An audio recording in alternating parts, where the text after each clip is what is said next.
오늘은 성령의 불이여 임하소서라는 주제를 가지고 말씀을 살펴보고자 합니다. 오늘 본문은 1장에서부터 5장까지 언급되어진 제사법에 대해서 다시 한 번 더 언급하고 있는 내용입니다. 이렇게 반복해서 기록하고 있는 이유는 전하는 대상이 다르기 때문에 반복해서 기록하고 있는 것입니다. 1장에서 5장까지는 이스라엘 백성을 대상으로 한 것이었습니다. 그들에게 어떻게 제사를 드려야 하는지에 대한 그러한 방법들이 적혀져 있었습니다.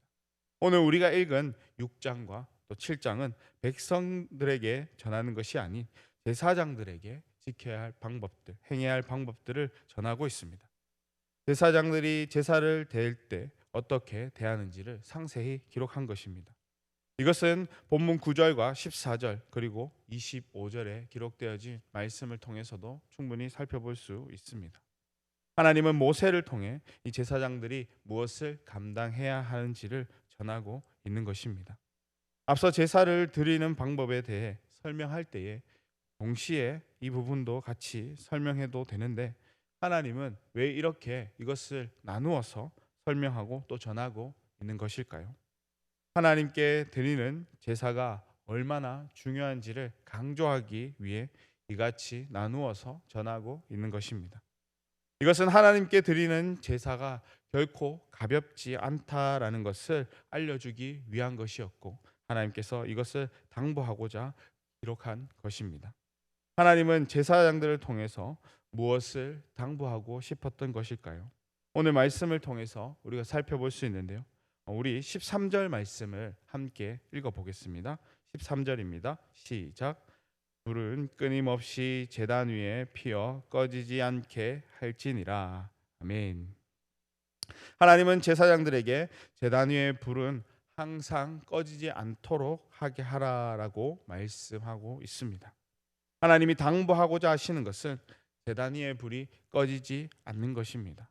제사장들은 제단 위의 불이 꺼지지 않도록 관리해야 하는 그러한 사명이 있었습니다.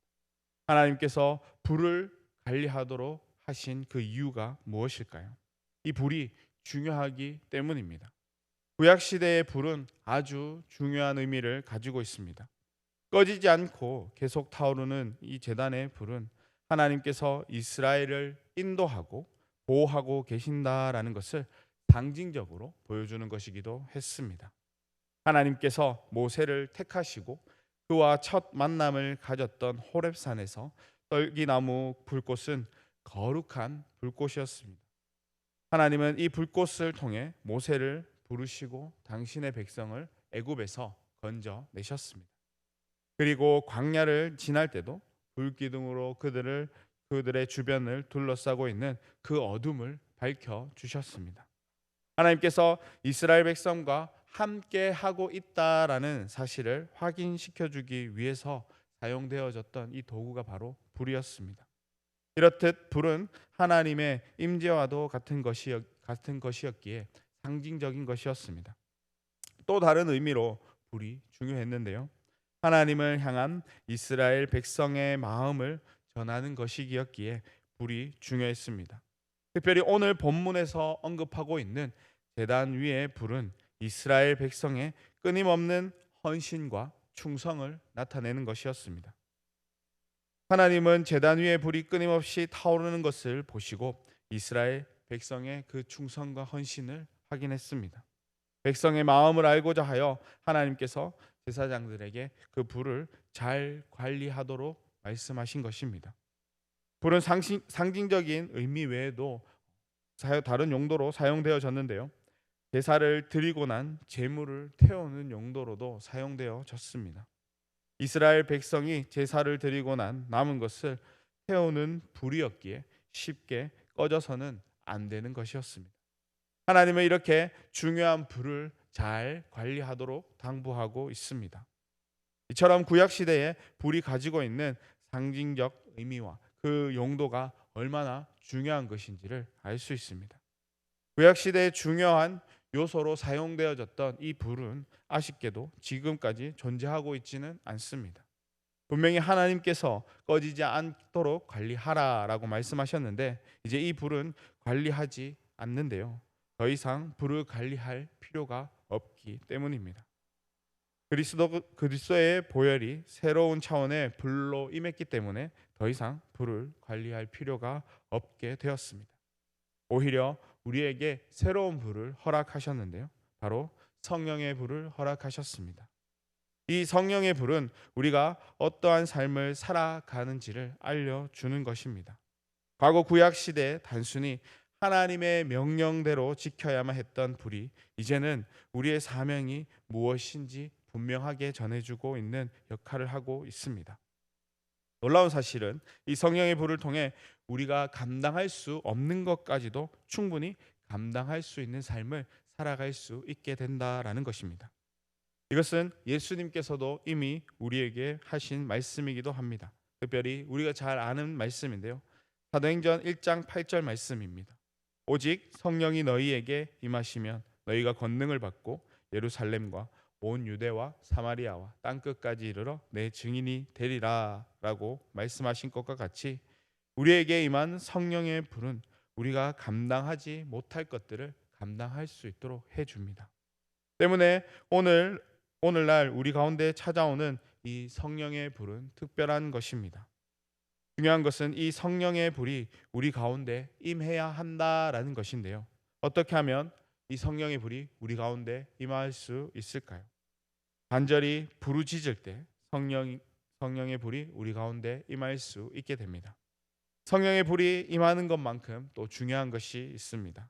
이 성령의 불을 우리 안에서 계속 타오를 수 있도록 잘 관리하는 것입니다.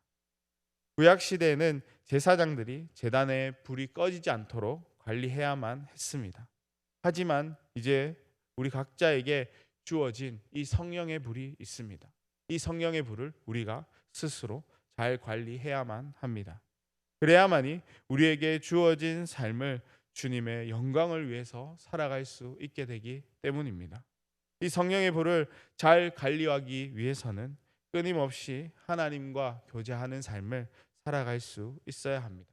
하나님과의 온전한 교제가 이루어질 때 이 성령의 불은 더욱더 뜨겁게 타오르게 될 것이고 또 더 그 삶이 하나님 앞에 더 온전한 방향으로 하나님의 뜻을 따라 살아갈 수 있는 삶이 되기 때문입니다. 혹 내 안에 성령의 불이 뜨겁게 타오르고 있지는 않으신가요? 그렇다면 간절히 하나님께 부르짖으며 나아갈 수 있기를 바랍니다.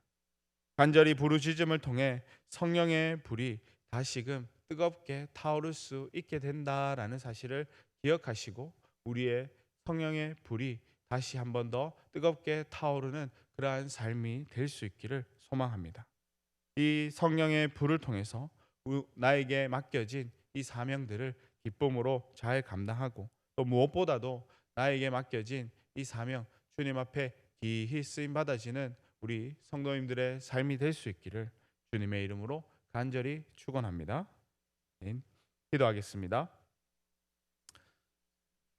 사랑과 은혜 풍성하신 하나님 아버지, 하나님, 우리의 심령이 하나님 앞에 간절히 기도합니다. 성령의 불을 허락하여 주시옵소서. 그 성령의 불을 우리가 다시금 하나님 앞에 지피기를 원합니다. 꺼져가는 불이 아니라 활활 타오른 불로서 정말 하나님께서 주신 그 사명들 다시금 우리가 감당하며 나아갈 수 있도록 주님 능력과 힘을 더하여 주시고 또 뜨거운 불을 허락하여 주시옵소서. 우리가 꺼지지 않는 불로 활활 타오를 수 있게 해 주시고 우리의 심령이 마지막을 다하는 그날까지 하나님께서 주신 그 사명 부족함 없이 온전히 잘 감당함으로 나아갈 수 있도록 연약한 우리의 삶 가운데 주님 함께하여 주시고 우리가 부족한 가운데에도 하나님의 능력으로 말미암아 온전히 그 모든 것들을 이루며 나아갈 수 있는 주의 자녀들의 삶이 될 수 있도록 주님 붙잡아 주시옵소서. 이 삶을 통하여서 하나님의 그 모든 사명들 하나님께서 맡기신 그 모든 사역들을 기쁨으로 잘 감당함으로 나아갈 수 있는 우리의 심령이 될 수 있도록 주님 허락해 주시옵소서. 감사드립니다. 거룩하신 예수님의 이름으로 기도드리옵나이다. 아멘.